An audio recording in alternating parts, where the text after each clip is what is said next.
Ayan po, nandito po kami sa bahay ni, etong iconic na bahay ni Tatay Digong. Kita nyo po Nako, ito lang po yan Ayan, syempre dito Banateros Brothers. Iconic na bahay ni Banat Bay at Boss Dada TV. Yan, ito yung madalas nating makitang bahay ni Tatay Digong. Iconic, very iconic po ito. Yan, nagpipicture na si Banat Bay. Kita nyo Hanggang ngayon, dito pa rin nakatira si Tatay Digong. Hanggang ngayon po, totoo po yan. Ayan ang sinasabi nila na talagang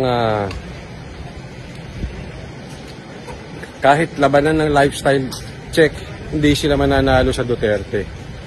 Simpleng pamumuhay. Naku, wala talagang tatalo. Walang tatalo sa isang politiko na kayang ipagmalaki ang simpleng pamumuhay. Pumasok kang Seiko ang relo, lalabas kang Seiko ang relo. Ayan, maganda rito, maganda. At ipakita ko, yun ata yung motor. Pwede kaya pasukin to? Ito motor. Motor. Ay, bawal na. Makulit siguro to. Sabato.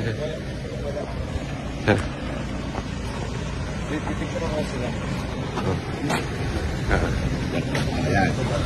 Okay.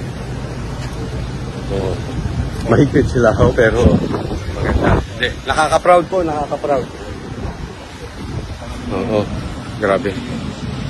Yun. At kanina lang ay kausap namin si Mayor Baste. At yun niya, kinonfirm. Tinanong namin si Tatay Digong sa Libaw. Doon pa rin.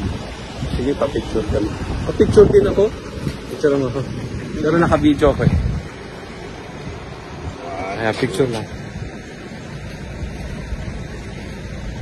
Ayan, so maraming salamat po.